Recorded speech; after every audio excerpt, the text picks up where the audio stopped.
Now Sarai, Abram's wife, had borne him no children, and she had an Egyptian maidservant whose name was Hagar. So Sarai said to Abram, "See now, the Lord has restrained me from bearing children. Please, go into my maid. Perhaps I shall obtain children by her." And Abram heeded the voice of Sarai. Then Sarai, Abram's wife, took Hagar, her maid, the Egyptian, and gave her to her husband Abram to be his wife, after Abram had dwelt 10 years in the land of Canaan. So he went in to Hagar, and she conceived. And when she saw that she had conceived, her mistress became despised in her eyes. Then Sarai said to Abram, "My wrong be upon you. I gave my maid into your embrace, and when she saw that she had conceived, I became despised in her eyes. The Lord judge between you and me." Indeed, your maid is in your hand.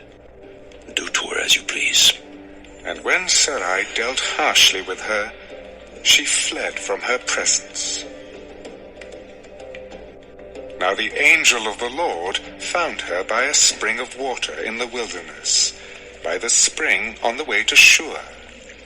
And he said, "Hagar, Sarai's maid, where have you come from? And where are you going?" "I'm fleeing from the presence of my mistress, Sarai." "Return to your mistress and submit yourself under her hand. I will multiply your descendants exceedingly, so that they shall not be counted for multitude.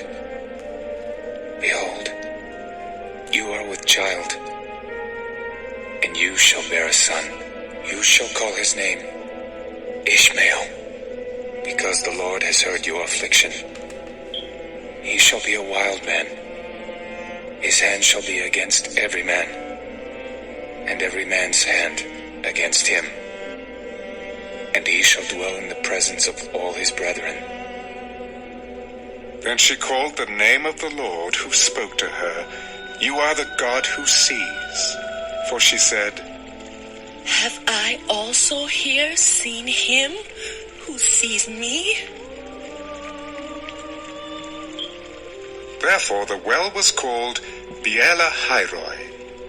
Observe, it is between Kadesh and Beret. So Hagar bore Abram a son. And Abram named his son, whom Hagar bore, Ishmael.